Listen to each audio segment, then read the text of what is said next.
My name is Roger Berkowitz at the Hannah Arendt Center, and thanks for coming to our last lunchtime talk of the semester. As you all know, we have our Hannah Arendt postdoctoral fellow program, and this is the last of our postdoctoral fellow talks. It's always sad, but also happy to hear what they have to say and what they've been working on while they're here. Today we're going to hear from Natalia Mendoza-Rockwell.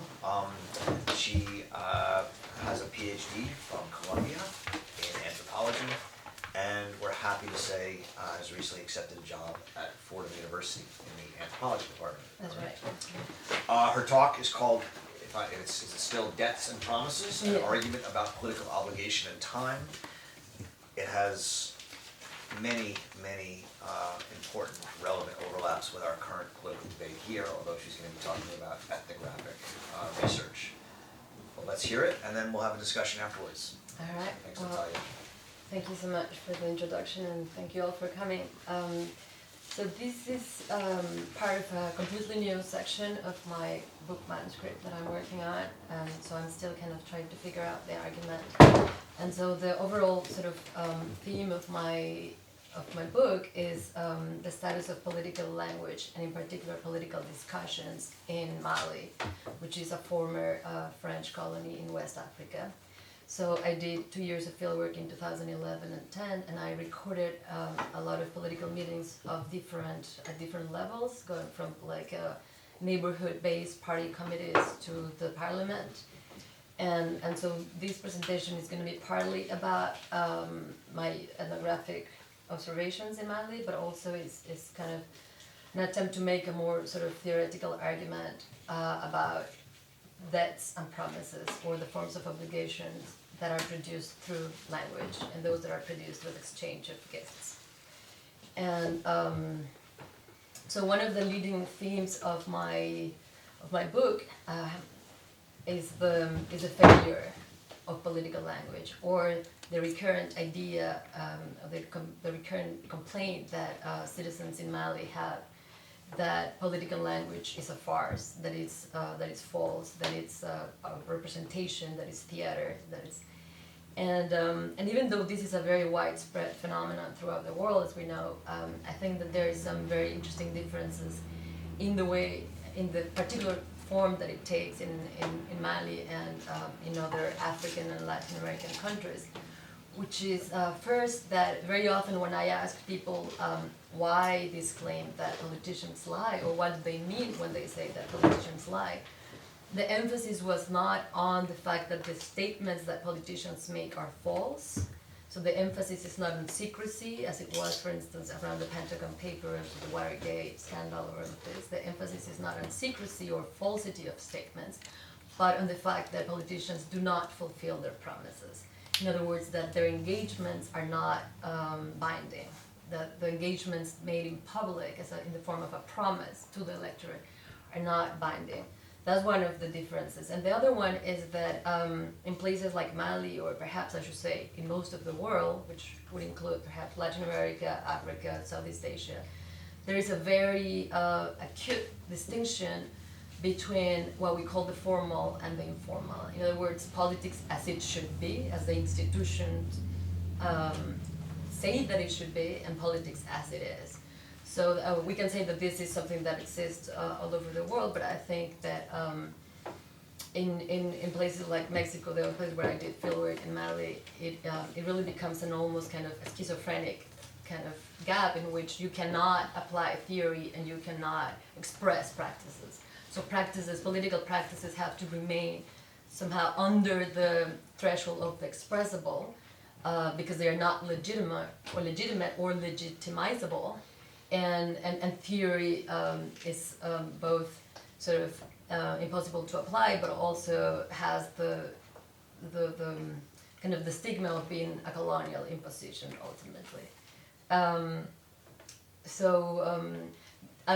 So this gap, or part of what, like the larger project behind my work and the work of other colleagues doing similar sort of investigations about third world politics, is how do we create a vocabulary, or how do we create a conceptual framework that would help us sort of like overcome this divide between the formal and the informal and create sort of the concepts and the terms that would allow us to sort of express political practices as they are, and still without being apologetic, without renouncing to the possibility of a critique of those practices.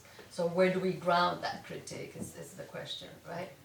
And so that's kind of the overall concern of this talk, and sort of one of the most common solutions that has been given to this sort of conundrum of the informal and the formal, or political theory, political practices, in the third world is the concept of corruption, right? So if you want to dismiss the question quickly, you can just say, well, look, this is just corruption, right? And so I have two main issues with as I hope my talk will show, is I have two main issues with the concept of corruption. One is that it groups under the same category practices that are widely dissimilar, that go from, for instance, the exchange of money for votes, the one-time exchange of money for votes on election day, to long-lasting relationships between certain parties and certain sectors of the population as sectors, right? And so that in order to begin to create this vocabulary that I'm talking about, we have to tease these practices apart and create the criteria to sort of judge them differently. So that's one thing. And the other thing is that then in a certain way the concept of corruption presupposes or assumes that these practices are pre-political, that they are not political in their own right, that they belong to the world of the private, that corruption as an interference of private interest with public interest, or that they belong to the world of exchange, but not to the world of politics. So I want to argue that in a certain way these practices can be seen as political. And so in the first part of my talk, I'm going to talk about I'm going to make a more sort of theoretical reading of the human condition from the perspective of anthropology, and the anthropology of exchange in particular. I mean, not the whole book, of course, but just what has to do with this division between exchange and politics. And then I'm going to move to my ethnographic fieldwork in Mali. So when one reads the human condition with the question of the gift in mind, there is a couple of things that are interesting. And the first one is that in the chapter on work, in Arendt's chapter on work, she kind of traces a very kind of clear-cut distinction between the type of public that is formed when the homo faber comes together, when homo fabers come together, and the type of public that is formed, and the polis, right? The type of public that is formed when agents or persons or humans, properly speaking, come together. And so, for instance, she says, homo faber is fully capable of having a public realm of his own, even though it might not be a political realm, properly speaking. His public realm is the exchange market, where he can show the product of his hand and receive the esteem which is due to him. And then later on, she seems to add nuance to this distinction between the exchange market as the only public to which that it's possible for the homo faber and the polis. And so she says towards the end, she says, yet while the public realm as exchange market corresponds most adequately to the activity of fabrication, exchange itself is already belongs in the field of action. So that's one of the things that I wanted to sort of notice, that like she maintains the point that this form of exchange, the exchange market, is still, even though it belongs to the realm of action, it's not properly political. She says the people who meet on the exchange market are primarily not persons, but producers of products, and what they show is never themselves. So she holds on to this idea that it's impossible to reveal a who, and the only sort of form of activity that truly reveals a who is action, and it's properly linguistic. At another point, she quotes Adam Smith at multiple places. She quotes Adam Smith to talk about, quote, the human propensity for truck and barter as the source of all exchange values. But she conceives this form of human activity, the propensity for truck and barter, as independent from all other forms. In her argument, this human propensity for truck and barter is categorically different from both the creation of a web of relationships and the revelation of a whole, both of which she sees as specific to action, right?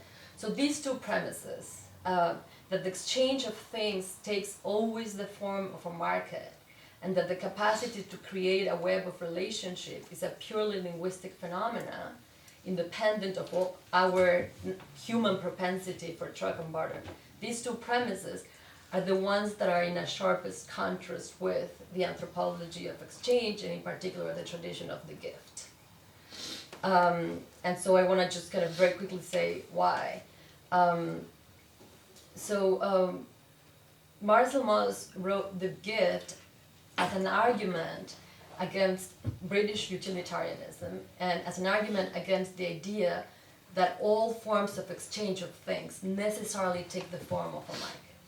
So what he was trying to prove by using Malinowski's and Boas' ethnographic record was that there is forms of exchange in which what is being exchanged is not a use value. And so, by the way, Karl Polanyi did a very similar thing 20 years later. So according to this tradition of thinking the gift, one of the central characteristics of the gift, and its central paradox, one would say, or Derrida would say, is that it's mandatory. So that the gift and gifting relies on three obligations: the obligations to give, the obligations to receive, and the obligation to reciprocate. So that there is nothing in the literature in anthropology that sort of best exemplifies the obligation of reciprocity as the gift does. So that is the main point of the gift, is that it creates an obligation to give, an obligation to receive, and an obligation to reciprocate. I guess perhaps the ultimate example of the capacity that the gift has to produce obligation is the fact that it's perhaps the most universal form of obliging the gods through the form of sacrifice. So sacrifice is an example of the gift. It's a gifting economy, and it's a gifting economy that has the power to oblige not only other humans but also the gods. The other really crucial characteristic of the gift that it's part of sort of the idea of the gift as Marcel Mauss presented it relies on two basic ethnographic examples. One is the Kula ring, which was described by Malinowski, which is a system of ritual exchange that takes place between the inhabitants of the Tobrian Islands, in which certain objects constantly travel clockwise and certain other objects constantly travel counterclockwise. And because of this obligation to give and receive these objects, which are not use objects, they are jewels, so necklaces and bracelets, right? Is that people have to maintain over time relationships with each other, and they have to visit each other, and they have to kind of be hospitable and receive and host each other. So that in this case, the gift and the gifting economy actually creates a public. It creates a public, and it creates a web of relationships, which is what Arendt would say is the characteristic of action, right? So that is one of the most important contradictions, which is, for Arendt, the creation of this web of relationships is ultimately a linguistic phenomenon. And in the tradition of the gift, the creation of these relationships is basically mediated through debt and the exchange of things.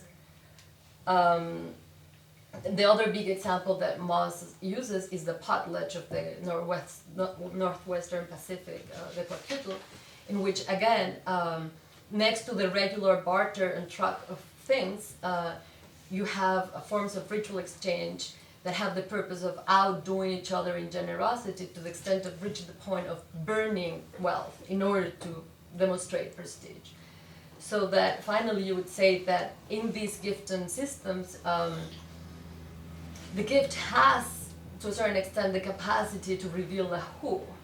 And in fact, in the Kwakiutl sort of version of potlatch, the naming of a person is always associated with his participation in potlatch. A person only receives a name, a real name, once he has begun to participate in potlatch.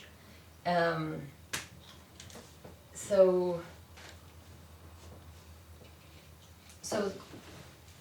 seen from this perspective, I think that debts and promises become quite similar.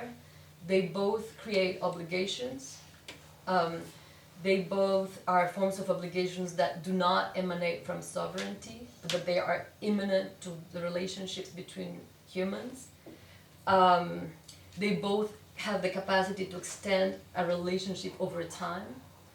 So to create a certain kind of what she calls an island of stability in the future, because of their capacity to create an obligation. And in fact, certain institutions like marriage have, throughout different times and places, been seen either as predominantly a form of exchange or predominantly a promise. You can think of the history of marriage as a history that goes from it being a form of exchange to it becoming a promise of permanent law or future law, right? So also the one of the examples that Arendt uses to talk about the power of promises is the story of Abraham, of course, and it's interesting to notice that precisely the story of Abraham and God's request to sacrifice Isaac is also one of the most sort of stunning examples of what, the obligation to give, the obligation to sacrifice, right? So in many cases they are very difficult to separate. You could say that gifts have to do with things and promises have to do only with words.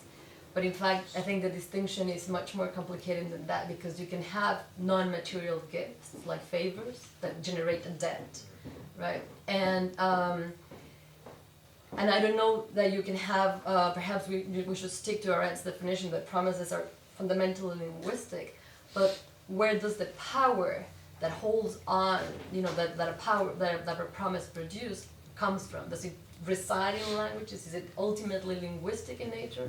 Or does it come from somewhere else? And what is that somewhere else? Another, I think, important distinction is that gifts always produce an asymmetrical relationship, a relationship between a creditor and a debtor. And it's precisely the attempt to constantly balance that asymmetry that kind of gets the system moving.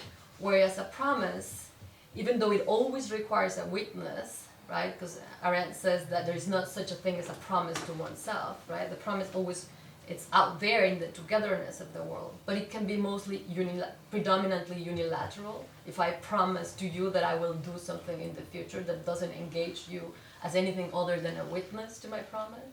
It can be bilateral, as if we promise each other permanent love, or it can be collective. And I think most of the examples that Arendt uses of promises are actually collective promises that do not create an asymmetry, but create a kind of sort of egalitarian bond, as in the case of the Mayflower Covenant.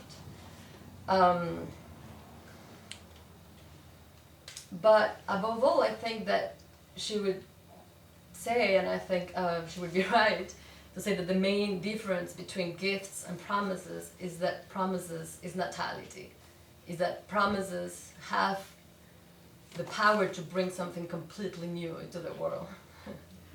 And whereas gifts, in their most sort of extreme form, that of sacrifice, actually remove something from the world. It's supposed to bring in something into the world. So just keeping this kind of mental sort of frame in mind, the question that I really kind of interested in is, to what extent is it possible to say that liberal electoral democracy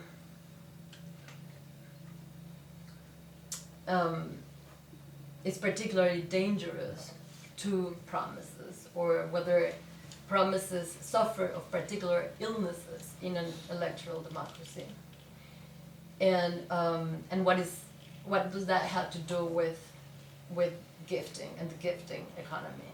And so one of the arguments that I'm making is that in places like Mali, sort of politicians are constantly kind of immersed in both obligations that emanate from promises and obligations that emanate from debts. And they have to navigate both at the same time, and that each one of those has a separate, different temporality. So I'm gonna try to make that case and still have some time. So just to give a very quick sort of idea of what Mali is like, for those, so it's a former French colony. It actually has a constitutional tradition of its own, because in the 13th century there was the Malian Empire, and the Malian Empire it was a sort of federation, and it had a constitution. It was an oral constitution that is called the Kurkan Fuga Chart. And it has a lot of really interesting principles, and one of the principles that it established, for instance, is a joking relationship between certain ethnic groups, so that there has to be ritual joking among certain groups, and people have, and this is still valid and it's still pretty much in use in politics today, and people have attributed to these joking relationships the fact that Mali doesn't have ethnic conflicts that other places around have. Mali has traditionally had a division in a kind of a caste system.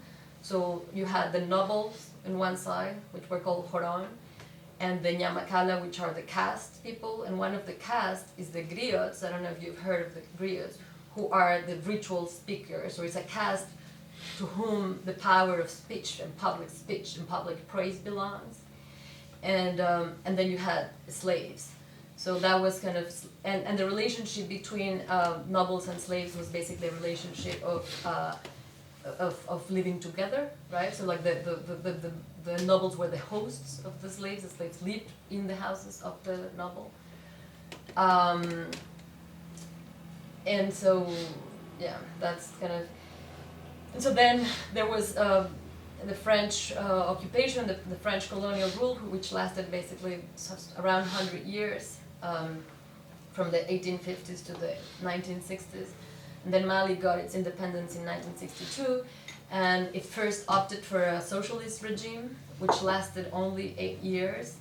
And it was a military coup that brought an end to the socialist regime, and that military regime stayed in power for 30 years, up until 1992, when there was, like in most of Africa and most of Latin America, there was a highly celebrated transition to democracy, right? And so this transition to democracy basically means that Mali now has a multi-party system, right? That it has regular elections, and that the freedom of speech is protected. And in fact, Mali was considered one of the most kind of flourishing democracies of Africa, because it has something like 120 political parties. It has hundreds and hundreds of youth associations. It has a lot of newspapers and radio stations, and so it has a very lively political sphere. In fact, when I was doing fieldwork there was a point in which I was recording political meetings every day of the week.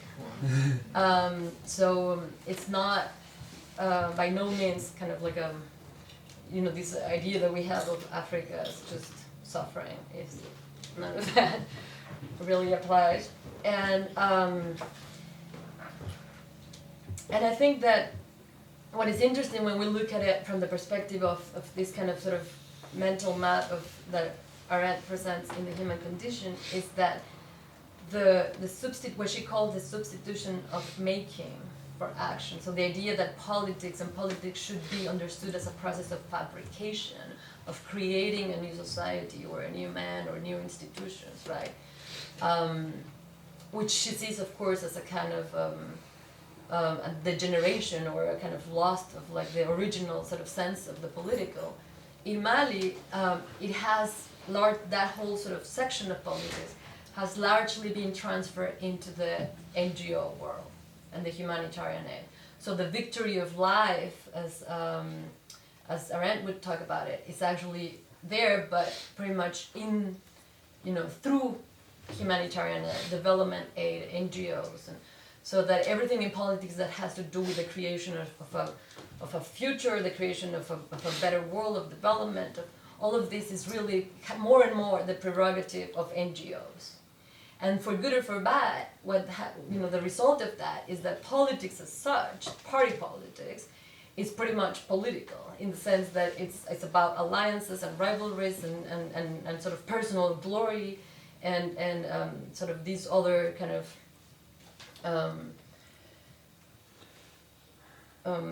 sort of like the I don't know how to put it, but like kind of what she sees to be the main purpose of action or of politics, without the interference of the making, right?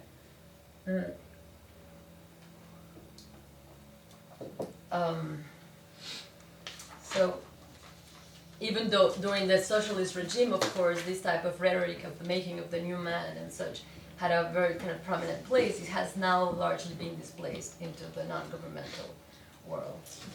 And but this sort of political public sphere is by no means independent of the gifting economy, exchange, the world of change, which itself is pretty different from what she describes insofar as there is no kind of victory of the animal labyrinth, so far as there's no industry, there's not really a working class. Right? And so what you have, I think that the if you allow me the image, I think that the figure that would best describe what a politician has to do in a place like Mali is actually the centaur. He has to be kind of partly immersed in this kind of in the world of debts and gifting, but sort of like that would be the horse part, right?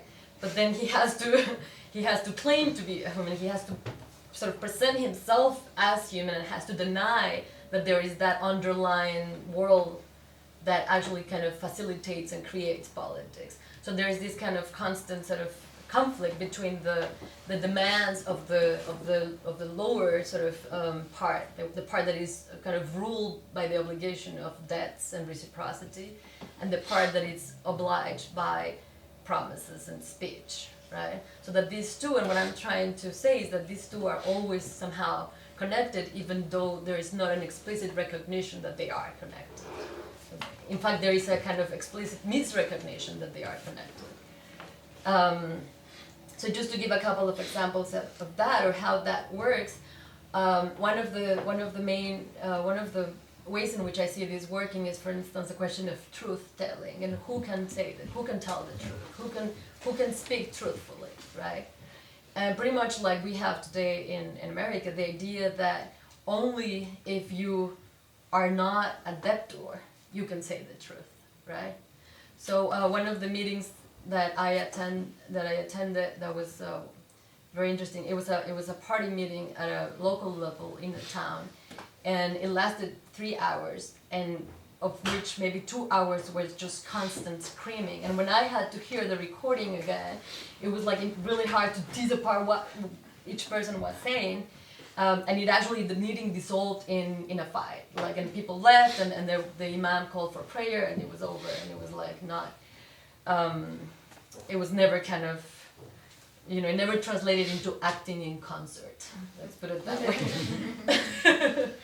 And so what was the situation was that it was the primaries, it was the pre-primaries. They were still trying to decide which were going to be the candidates at a national level that were going to be potential nominees, and the national headquarters of the party had requested the local committee to say which one would they support, who would they support. But this kind of national concern very quickly sort of turned into a whole other issue, which had to do with the fact that a faction within the party had been traveling around and have gone to the villages secretly, and they had arguably or supposedly given money to start recruiting votes for one of the possible nominees. So they had kind of jumped the regional headquarters of the party in order to start exchanging and creating debts that would eventually translate into votes for their candidate. And so it was a whole discussion and negation.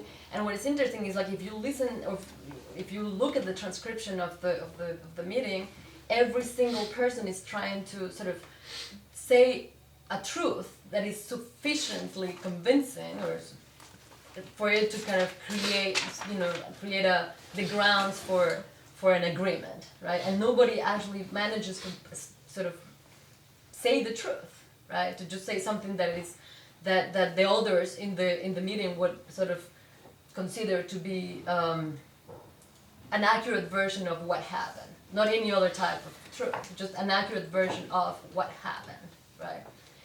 And at some point in the meeting, this older man who has like a very kind of authoritative kind of stance to him, he started to speak. It was a long speech, but at some point he said, "Let's be clear. The party exists.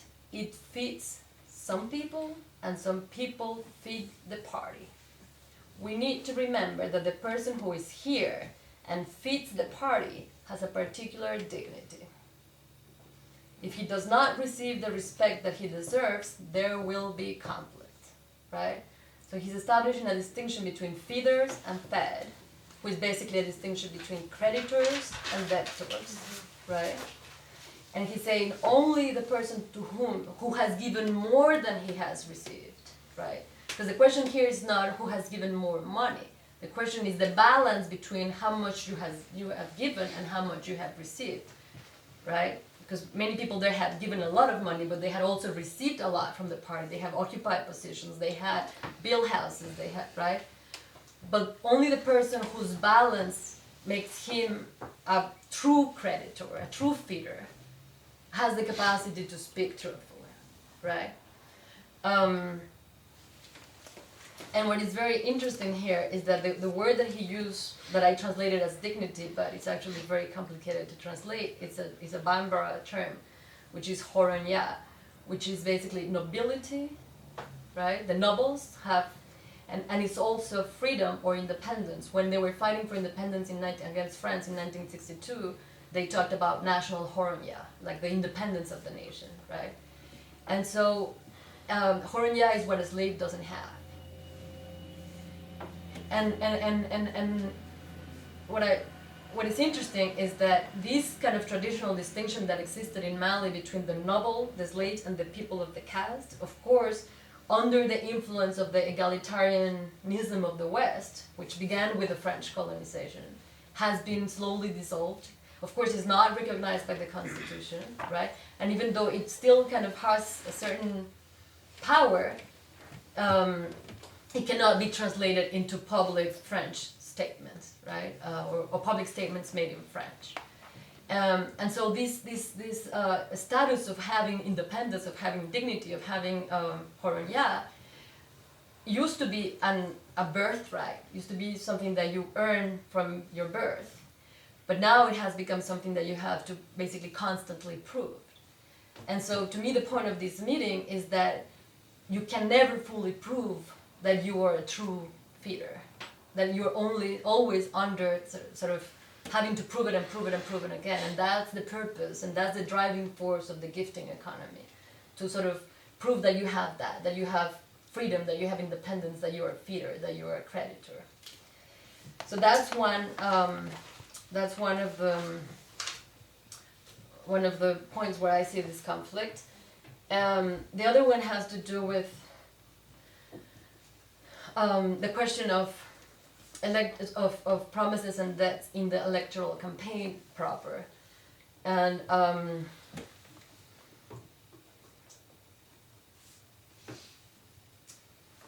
so I think that if we look at sort of electoral democracy from the point of view of the speeches that are made, right? It seems that promises would be the emblematic speech act of a democracy, in the way in which commands would be, I think, the emblematic speech act of an authoritarian regime. In other words, in an electoral democracy, you would elect somebody on the basis of what he promised he will do, and what he has already done in the past only serves as a guarantee that he's actually likely to fulfill the promises that he's making, right? Whereas in the authoritarian regime, a person rules because he has already conquered power, or in a revolutionary tradition, because the revolution has already taken place, and it's only the leader who can sort of secure the faithfulness to the revolution. So it's kind of backward looking as opposed to forward looking, right? So this rhetoric of democracy that is kind of invested in the possibility of a promise of the future, of what the candidate will do, or he claims that he will do, right? I think it's in sharp opposition to electoral democracies when seen as exchange markets, as a gifting / market kind of public, right? Why am I saying this? So one of the conflict, as I said, the conflict in this particular meeting emerged because one of the factions of the party had already gone and started distributing money, right? So what you can see is that the time that goes from the primaries, so like the primaries and the campaign are actually seen from the perspective of the exchange, the most sort of the peak of activity. That's when money is actually being distributed. That's when people who are affiliated to the party can actually see something for their vote, right? So by the time the election comes, they might already be indebted.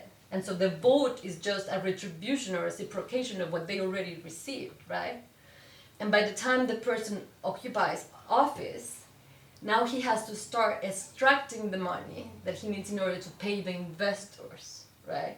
So that in a way that is functioning as a debt, is functioning sort of as something that already took place, and the actual speech, the content of the speech is functioning towards the future. So that, I mean, I don't know if I'm being clear, but I'm going to try to create an example that exemplifies it.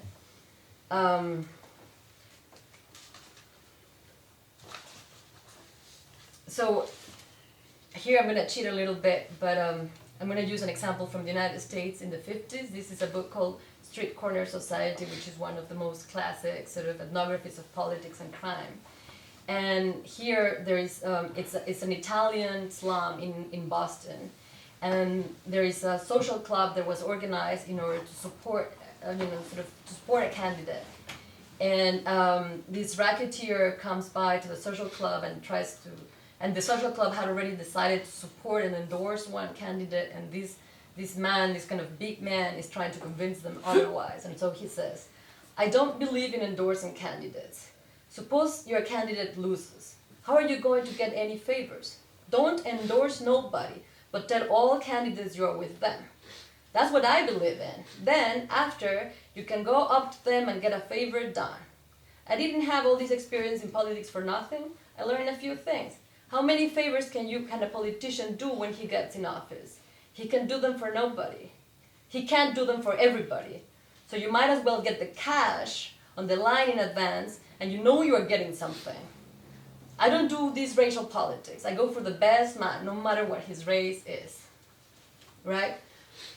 So to me, that example best exemplifies the conflict between sort of a kind of the market logic of a single time exchange between votes for money, right? And the sort of gift logic of I promise I will vote for you and eventually I'm going to get a favor back. And then the kind of the purely promise of I'm going to bring the redemption of Italians, which was the racial politics that was behind this, right? And each one of these three has a different temporality to it, right? It's like either, or you can choose a particular combination of the three, right? So do I get the money right now, and does that remove the mutual obligation that a candidate will have and that we will have to the candidate? Or do we engage in some kind of sort of pact in which I will vote for you and eventually I'm going to get a favor? Or I don't do any of this and I just vote exclusively for a promise. And I think there is a very clear opposition in the sort of voting classes in Mali, for instance, between those who are actually part of the network of gifting. They vote in the name of debt and in the name of gift. the middle classes who read the newspaper and who are not part of the gifting economy, they vote for promises, right? So that, and this is just the final point, is that if we were to put this in terms of, so Roman Jacobson has this distinction between the time of the speech event and the time of the content of speech, right? So the time where I'm standing, where I speak, and the time that it's included in my speech, which could be past, could be future, could be hypothetical, right? So those two. So the way in which I see it is that democracy in its procedure, in its institutions, is a cycle. It's perfectly cyclical. It's actually the only strictly pro-tempore form of government in which if you exceed your term, you don't longer have the right to rule, right? Your term lasts 4 years. And you know, on this specific date, it's going to end, and it's going to start over. So it's perfectly cyclical. In fact, you can even draw, like the same in which you would draw like a calendar of agriculture and seasons and planting and harvesting. You could do exactly the same thing for electoral democracy in these countries. And people, actual politicians, will tell you, look, the best moment to get things done is right before the end of the term, because that's when, right? So there's activities that go with each part of that cycle. It's like an agricultural cycle, right? But the actual content of the speech, especially in campaign speeches, itself, it's linear, or is based on a kind of idea of history that ultimately is eschatological, right? Or it has an idea of a redemption, or of a, you know, sort of change, right? The idea of change, or the idea of the creation of the new Mali, the new nation. And in fact, out of the 120 political parties that exist in Mali, something like 50 of them have the term Renaissance, renewal, rebirth in their acronyms, right?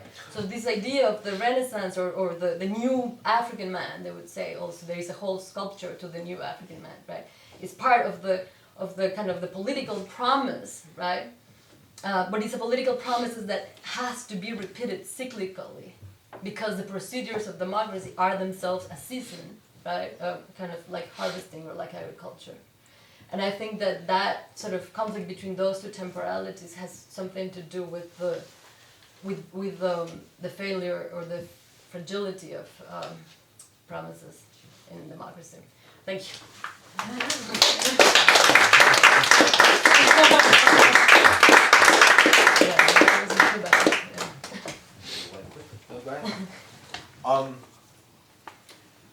So maybe I could start by asking you to fill out a little bit of the ethnography of these meetings. I mean, you talked somewhat quickly about one of the Mali meetings, and most of us, I think, are not as familiar with them. You talked about there was a candidate that I assume, or a couple of candidates in a primary process, and this was a regional meeting, and someone had gone and tried to buy votes earlier, and then there was an older man who said, you know, there are people who feed the party and people fed by the party. Can you just talk a little bit more about that? I mean, so when he says we feed the party, you sort of meant, I mean, I sort of had this original idea that meant we come to the meetings, we go to the party, we participate. But is that not what you meant? No, I think he means that it's specifically in economic terms, in the Right. sense that people who have contributed. So, just to give more of the background, right? This party that this particular meeting was of, is one of the largest parties in Mali, and it's called the ADEMA, and it's the party that was a clandestine struggle before the transition to democracy. So it was an association, a clandestine association, that actually kind of was kind of crucial in the transition to democracy. Mm-hmm. So some of the members who were there had been there since the clandestine past, right? So they have undergone the sufferings and the kind of absences of that time. And some of them had given money in the poor times. They have sort of made the effort to contribute with money in order to build, for instance, the party headquarters. There was a whole discussion about who had given money to build the party headquarters and things like that, right? And so I think it's moral in the way in which you mean it, but it's also you know, he for instance, after that particular quote, he started saying, like, he actually named those. He said so and so and so and so did not have a wife, did not have a house, did not have anything back in the day, and now they have it, which means that they have made it because of politics. So I think it could be maybe like the distinction that Weber makes between like politics, those who lead from politics and those who lead for politics, or something like that. And so that's one thing. And the other thing is that I was gonna make an actual sort of diagram because otherwise it's very complicated to explain. But the way I see it is, so you have the formal structure of the party, right? And then you have the candidate, and in each one of these kind of regions, you have intermediaries that take the money. So the candidate himself is taking money from investors, what I call investors. So people who are investing in his candidacy, who are fronting him the money, right, to conduct his campaign. I mean, part of that money, of course, is coming from the state because it's the money that is allocated to each party, but it's never only that. Some of it comes from his own personal fortune, some of it comes from the state, and some of it comes from investors. And so that money is then distributed towards the regions. And in each region, there is a regional kind of recruiter or leader who himself is not participating in elections necessarily. He's not going to be elected, but he's truly a politician of the party. Like his thing is party politics. And his job is to kind of sort of go to the villages and try to kind of make deals with the communities so that he can secure a certain number of votes in exchange of that money. Right, so basically you have like a system that is transferring the debt all the way down to the villagers, and the other thing that is very interesting that I didn't mention is that the other example that Arendt has in The Human Condition, which she doesn't call it the gift, is but she quotes Aristotle's example of how the recipient of aid always hates the person who is the giver, right? And for her that's an example of making, right? Because Aristotle explains it as like the one who is giving, the benefactor, is making something, right? But I think if you translate that in terms of the gift, in fact, for instance, Mary Douglas would say, like, it's always the case that the recipients of charity sort of hate the giver because it creates a hierarchy, right? So in this case, that hierarchy is kind of transferred all the way down to the villagers. The villagers are the ones that sort of remain indebted, right? In a certain way, and then sort of, the question is, to what extent you honor that debt or not, right? But yeah, so that's kind of how I see it. And so there is also, given that, there is a kind of built-in incentives to create, like to sort of found more and more parties, because the larger the number of parties that you have, the more kind of sort of paths you have towards like this type of kind of relationship, right? And the more you can kind of sort of play one against the other, sort of like, if you don't give us this, we're gonna go with so and so, and because he's right, so that would be kind of the only kind of leverage that the villagers would have. And the other part that is interesting about this whole thing is that ultimately when the representative gets elected, regardless of what his actual sort of legal functions are, his role, the role of a politician, regardless of if it's a congressman or a mayor or whatever, is to get gifts from the NGOs to the people, right? So he acts also as an intermediary between kind of the gifting economy of nonprofit and humanitarian ed and development ed and the communities, right? But in order to do that, he needs to speak like a human, not like a horse, right? He has to come to the NGOs and say, look, like, we have children and women here, they need something, right? Or he needs to kind of create some kind of sort of legitimate reason to get either a well or a school or a clinic or whatever it is. Like, it's always very few. Because the NGOs are funded from external sources. Right, because the NGOs, exactly. Yeah, I have a comment while you were, exposing your topic. I was trying to relate it to Mexico because I'm from Mexico, and that metaphor that you use about that sent out, it reminds me like half human, which has to show to the public, to the voters, like the rational part Right. of the human being, which an idea that we have that came to us, from the Western culture. And then the animal part, the most instinctive part is, showing these kind of relationships that in politics are created in Mexico and I think in the whole Latin America.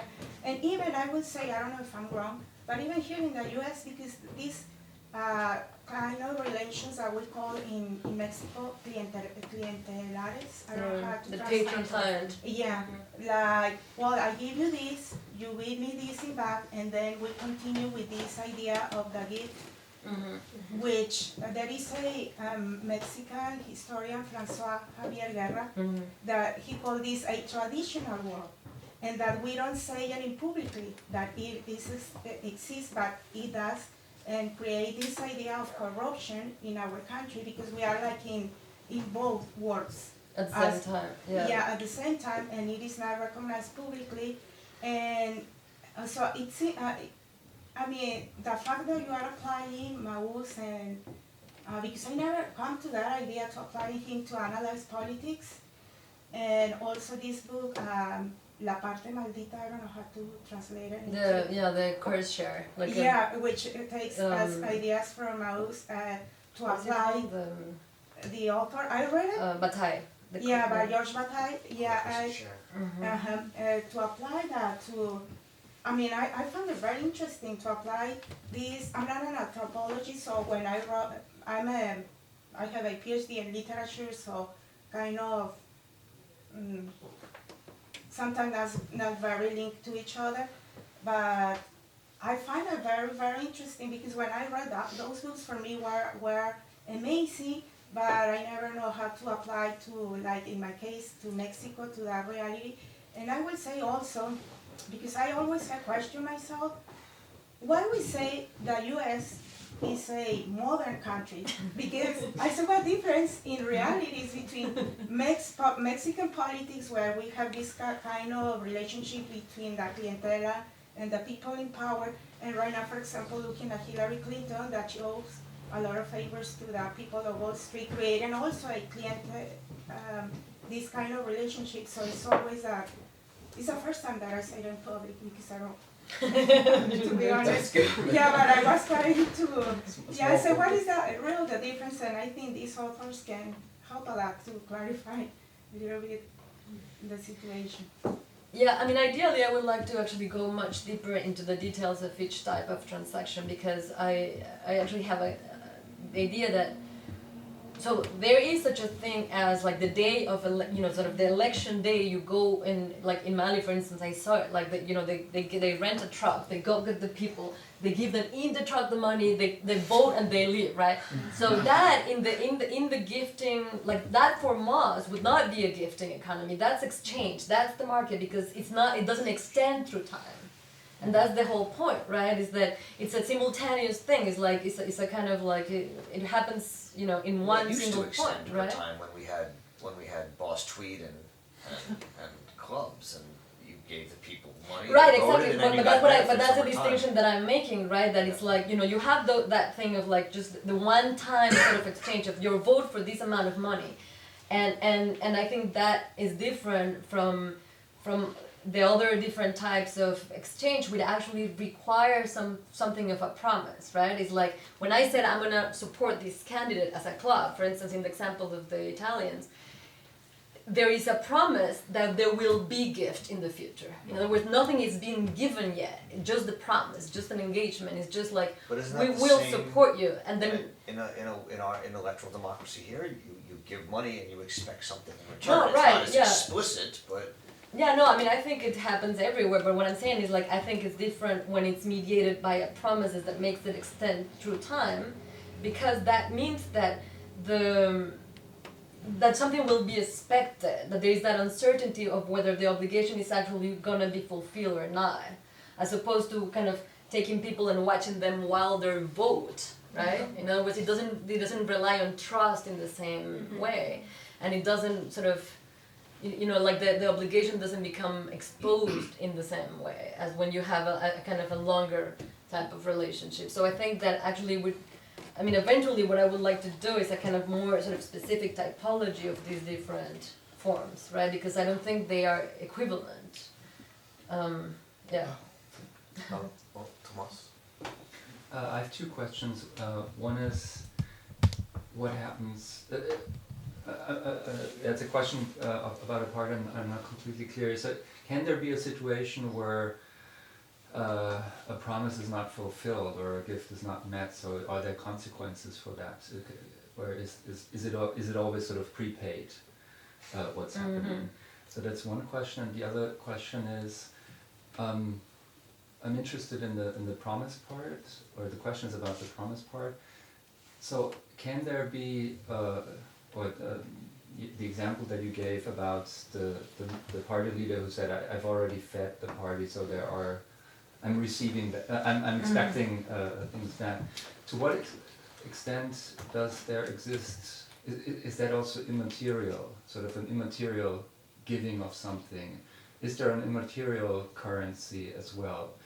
And so related to that Right. part of the question is the methodology or the basically highlighting that what you can grasp in terms of exchange, or is there also other sort of other currency that is not within the material or within the quasi-material promise economy? You're right. So about I expect to receive some respect back, or I think that in general you could say that when the gift cannot be reciprocated, what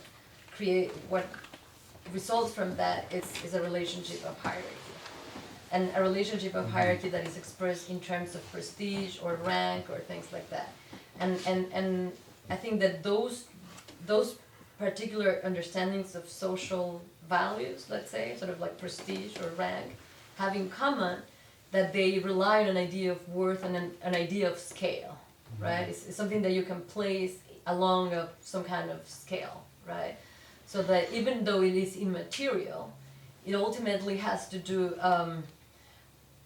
with a sense of a balance. Well, first with the sense of a balance or imbalance, right? Which it's an economy in itself, right?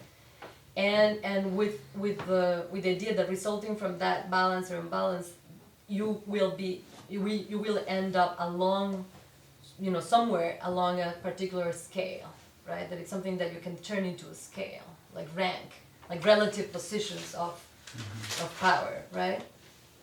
And so, for instance, I think revenge or vendetta, when it's like systematically kind of like performed, like in certain societies, it's much more of a gifting than a promising thing, because it's always the question of balance or imbalance, right? It's like your numbers against my numbers or something like that, in that kind of sort of systematic way of thing, when it takes that systematic form. But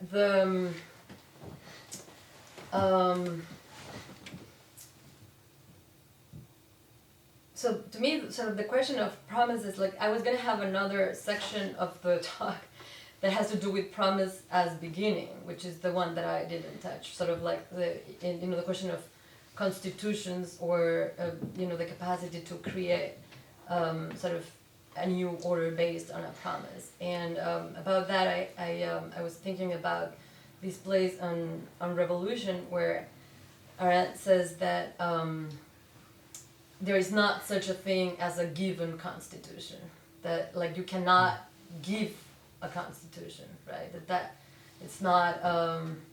And she actually kind of sort of, I think at some point really alludes to, I forgot the place exactly, but to the situation of like the third world countries that would From outside. from the outside, right, that would kind of receive a constitution, or have a constitution that comes from elsewhere or something. But isn't that also true with the But, gifts?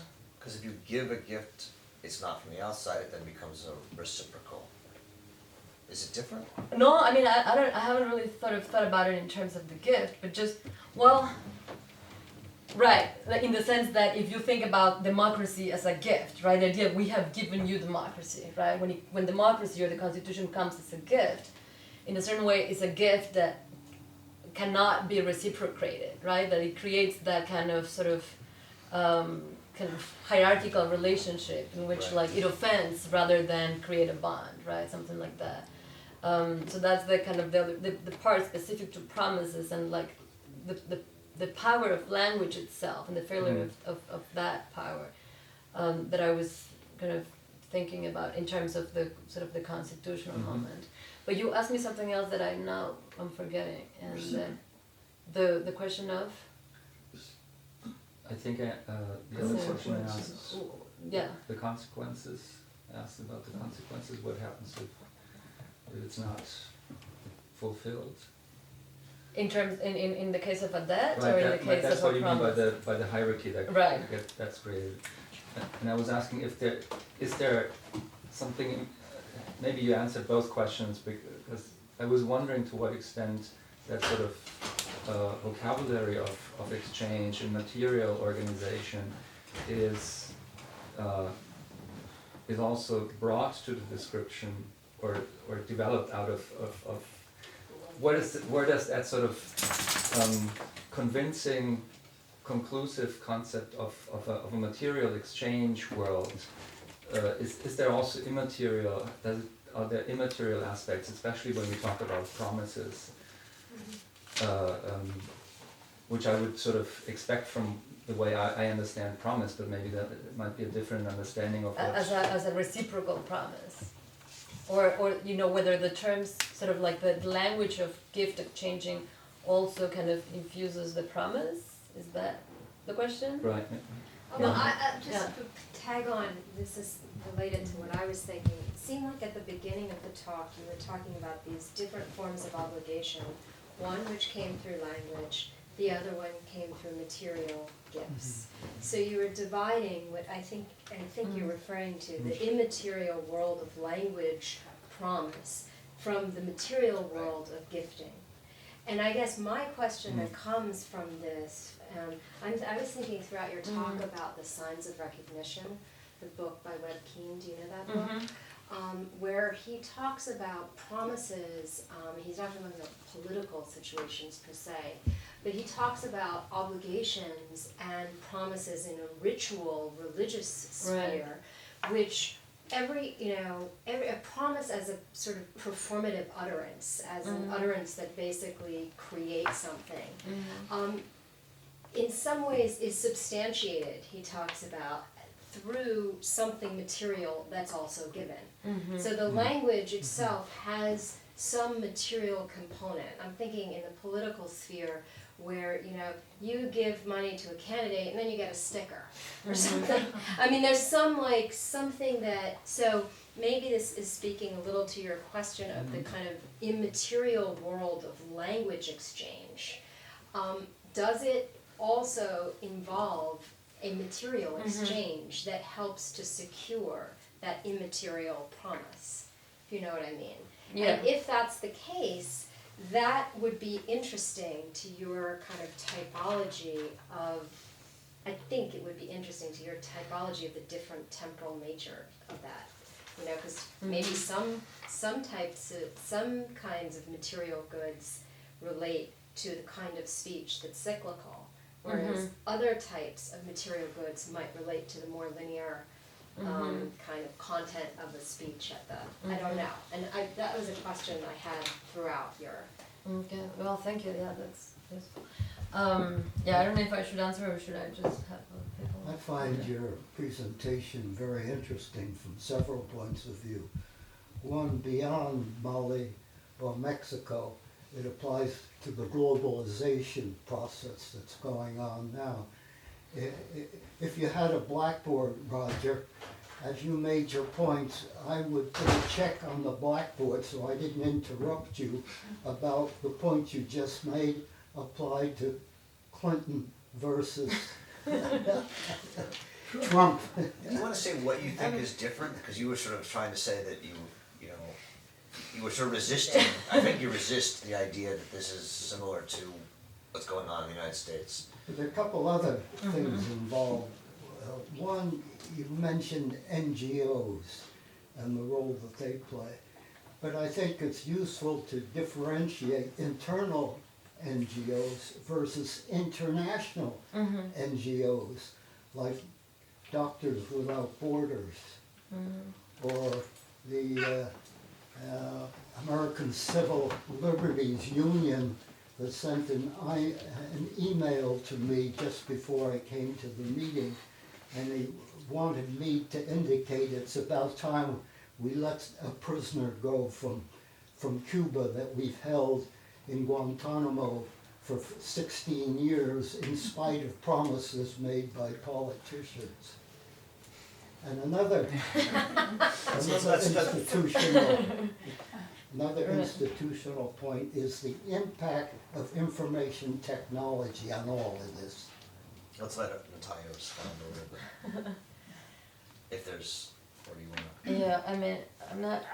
So the question about whether you can actually make a distinction between that being predominantly material and promises being immaterial or linguistic, I think I struggle with that thing myself. Yeah. I think that there is a distinction. Like, I'm not ready to say that, let's say, contract and exchange are exactly terminus or the same thing. I think that I would hold on to the concept of natality being ultimately miraculous. I think that. Well, why do you exclude gifts from natality? I mean, if you give a I mean, I gift to think a it god, gives- doesn't it create a bond to the god? I mean, just like a promise creates a bond. I guess I was just not sure why you excluded Yeah, gifts from that idea of creating a new, bringing something Yeah, I mean, new into perhaps the- they are just, just exactly the same thing. I'm I not don't saying know. they are. I was just. But wondering. it seems to me that in the logic of sacrifice and in the, in that of the covenant, there is a slightly sort of, even though they seem, often appear together, there is a slightly different thing going on, and the source of obligation is not sort of completely equivalent. But I do, I do agree with the fact that promises, and I think that this is one of the sort of things that one does not fully see in Arendt sometimes. Seen from the perspective of anthropology, they always come, very often they come as part of a ritual, right? As part of a kind of entire sort of situation which might involve offerings or exchange or things, right? That they have that dimension. And I also think that if you put that in conversation with, for instance, Austin and the idea of speech acts, he would say that a promise, in order to be valid, has to follow a particular form, right? A convention. So in a way, every promise, even though it brings something new into being, is already indebted to a convention. It's a quotation, right? Right. So there is that part too, Yeah. right? There's the, but then what is the thing about sort of like, well, he also makes a distinction between illocutionary and perlocutionary, by Right. which he means that there are certain speech acts that generate their own conditions of possibility. And I think that's what Arendt means by natality, right? That there is a point in which it's not sort of like putting things into circulation. It's not like the obligation does not come from an imbalance or from the removing something as it would in the gift, but from something, from language, or from a particular type of miraculous language, right? And the question is, well, when does that happen, right? I mean, one of the answers that Arendt gives is that it does not happen in sovereignty. Sovereignty actually dissolves this possibility, right? Or the sovereignty and the sovereignty that is produced by promises is a limited type of sovereignty, right? She also says it doesn't happen in the mass. It has to happen in a plurality. It has to happen in togetherness, right?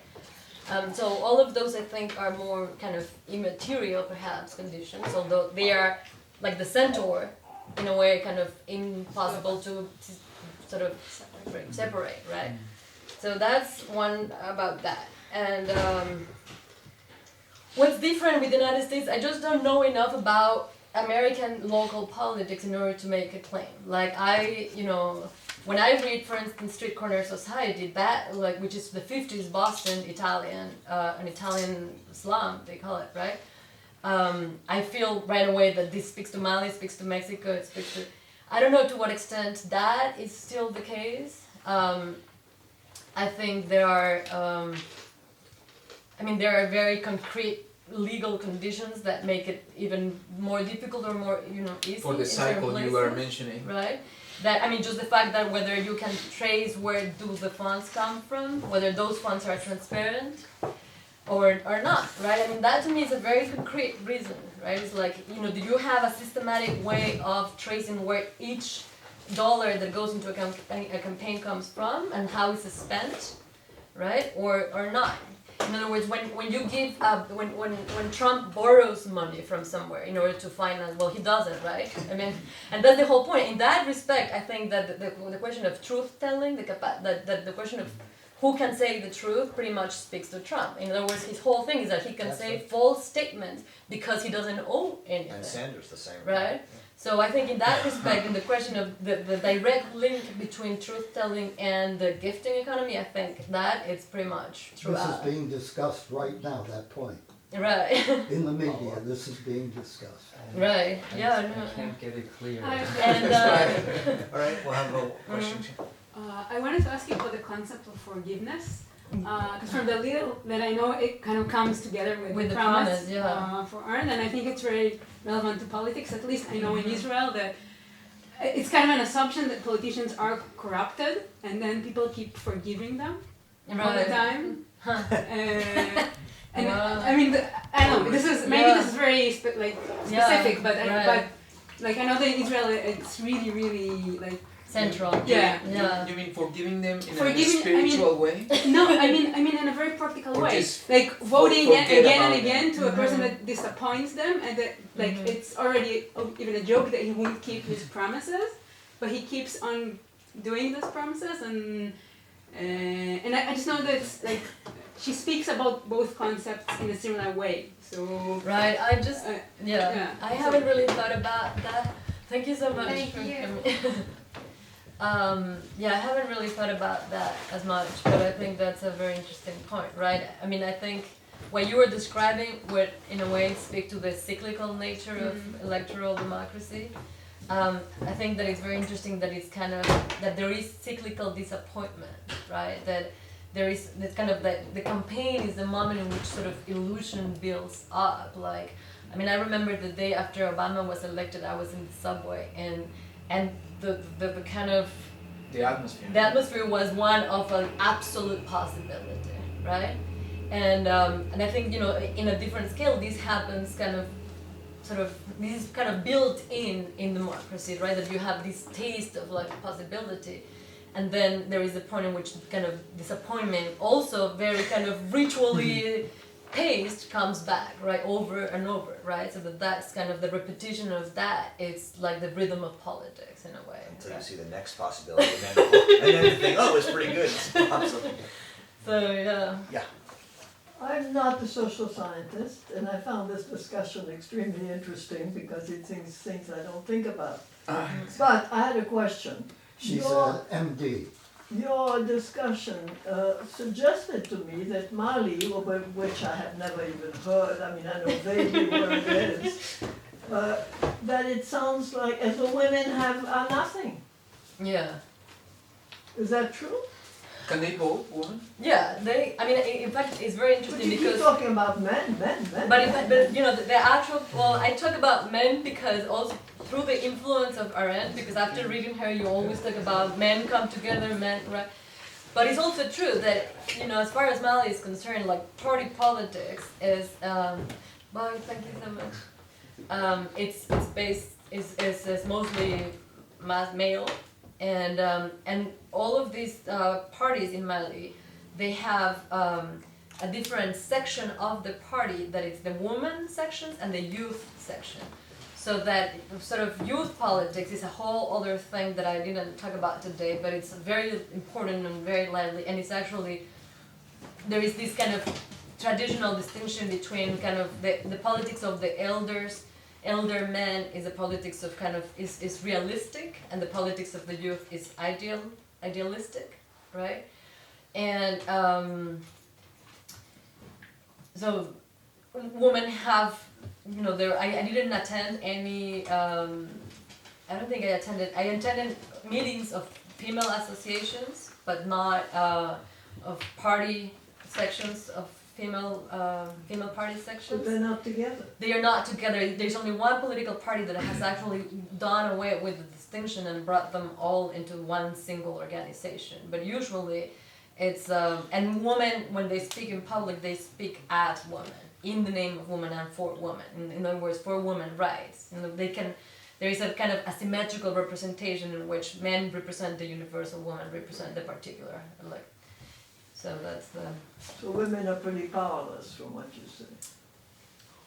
It's an interesting question because you know it's they're also pretty imposing and pretty like they run some things. They run their men. I mean they also have the you know the privileged access to NGOs, international NGOs, because NGOs prefer women and children, right? So that's how the empowerment of women is coming through the link to development aid, and so that's a kind of important question. I have 2 questions, and then we're running out of time, so why don't we take 2 questions and then let you respond? I'll try and be quick. Yeah, you mentioned Adam Smith really quickly in the beginning, and I think that could be a really useful reference for you to do more with for the purposes of making a typology between different types of obligations and the different temporalities, because of the way that he describes exchange and the moral possibilities of exchange, because he is a moral philosopher, and the benefit of exchange for him is that it allows you to have dignity precisely because you there's an exchange that happens and then you don't owe the other person anything, so you're not dependent on charity, and so that allows you to have independence and dignity as opposed to having to ingratiate yourself with somebody in order to get something. He makes a distinction between those things that's very clear. Yeah, I mean that's very interesting, and I guess that's precisely what Marcel Mauss was reacting to, because his whole sort of point is that is the problem of exchange, that it does not create a social bond, right? And the gift does, right? But that's complicated in my head though by the fact that there's repeated interactions though. Right. It's one time, but it's you a constant develop a reputation such that you can continue to have an exchange with people, you know what I mean? So And that's why exchange is a form of action where you appear right. not as a true self, but then again you don't appear in politics as a true self. You always wear a mask. You wear the mask of a producer and you have a reputation. yeah. And you need to keep your reputation, obviously, in order to sell in the future to people. So there is a mask, and in a world of appearance, a web of relations for the producer, just as there is in politics. It's just that it's limited. In politics, people tell stories about you and you become a who that has glory or action or whatever that can really create new things, whereas in a producer, it's really, are you trustworthy or not? That's really, for the most part, the question we ask, right? Or more. That's the basic. When you think about it in terms of like the market, right? Yeah. Willem, you had a question? Yeah, I was kind of interested in, I guess you talked about it with the center, but in the relationship between the NGOs and politics, and how that perhaps is, and how that's a relationship that is balanced, but perhaps if it has something that balances it, if there's something that changes when the citizens become disillusioned in like some sort of failure of political language, and so if like the actual market, whether it is politics or exchange, kind of can be swayed in one direction or the other, as like the actual citizens become disillusioned from one aspect of it. I don't know if that's... Okay, so I don't think that, I mean, I think the relationship between Mali as a country and NGOs is definitely not balanced. I mean, it's unbalanced by definition, right? It's a relationship of giving that sometimes it requires a little bit of the population, like work or something, but it's not, it's certainly not symmetrical, right? The other thing that is interesting about that is that whereas some people have, like Ferguson, for instance, have argued that the development aid and the world of NGOs is like an anti-politics machine because it takes something that is political in nature and makes it technical, right? In other words, that it withdraws from. I think it's also possible to look at it from the other perspective, which is that it is actually removing the part of politics that is exclusively related to making, and leaving politics to be about politics in a way, about party politics, which for good or for bad, right?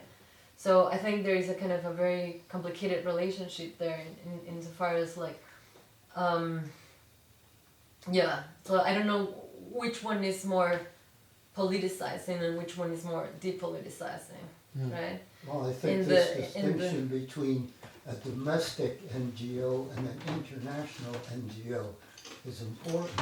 And the subject is important because countries are ordering NGOs to get out, certain NGOs. So it's a hot subject, the role that NGOs play. Right, and yeah, and it's certainly true that because NGOs have more money than the state. In other words, like just to give you a sense, like the Malian parliament, like part of the budget of like just to run the parliament, like just to pay the staff that you need in order to have a parliament, part of that money is coming from Sweden, right? So in other words, like even the government itself, even the state itself requires international aid in order just to fulfill its function as a state, right? So so that it's true that to a certain way disillusioned citizens, they would go, you know, why do we bother with representatives if we can go straight to the NGO, right? And to do like sort of NGO politics. And it's also true that NGOs are kind of more and more shifting towards this kind of incorporating the stakeholders type of thing, right? Like, you know, that they are kind of promoting forms of non-governmentality that include the recipient more. So, but it's a very kind of complicated imbalance, certainly, between politics and development aid. If the, I mean, I know we're running out of time, but if the NGOs are doing what you're calling the social work, the technical providing, and then these parties are just pure politics, whatever such a thing is, you know, they're from, you know, we there's always this question of what that is for our end, but I mean, you know, one thing it is debating important questions. Right, and those are often about things. Well, I mean, and right? you know, I think, so there's two things to say, right? One is that we may not want to politically involve ourselves with, you know, the social question completely, but we should at least politically decide whether, how much the social question, or whether we're gonna just deal with this question, social question at all, and not have it come in from NGOs on the outside. Whether it's a question at all, right? Right. Or whether... But then the question I'm just asking you is, okay, in this particular example in Mali, what are they talking about that's not the social question, that is about politics? Are I mean, they what is the talking- real Are content? they talking, you know, I mean, our end thinks we talk, you know, I mean, other things we could talk about, we talk about what we, you know, about free speech, or about, you know, race relations, or about, you know, what, you know, what we want to accomplish as a people, what brings us together, what we agree on, what we disagree on. But from what you were saying, all they were doing is fighting over money and gifts and prestige. and prestige, which seems not what she had in mind. So I'm wondering if there was a part of it that you found and heard and observed that was maybe what she had in mind.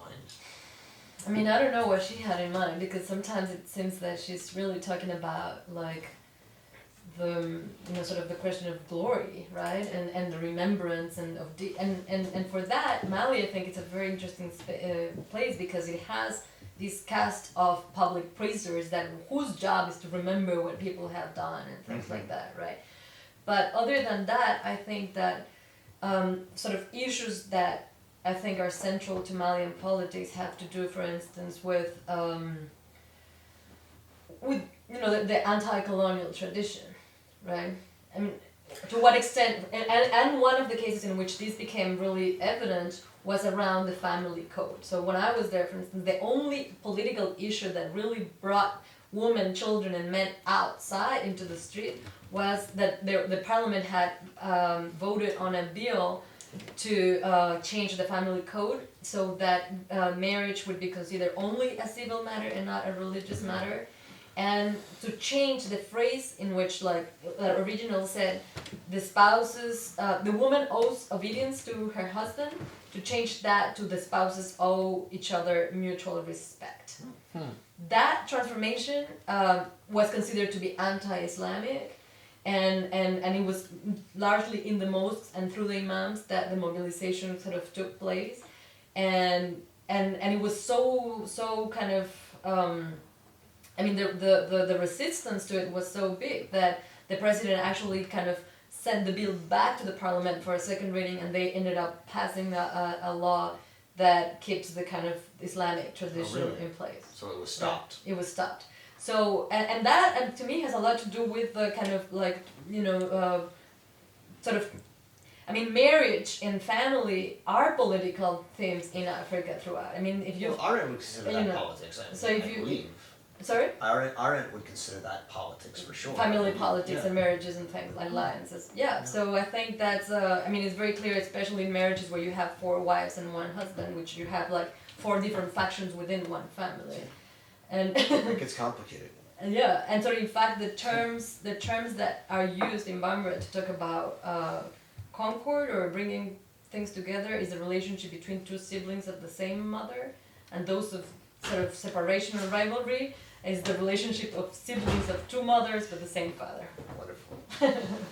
Thank you very much, Natalia, and we look forward to hearing you again in a couple of years when you come back to visit us. Okay, thank you. Very much. Yeah. Thank you all for coming.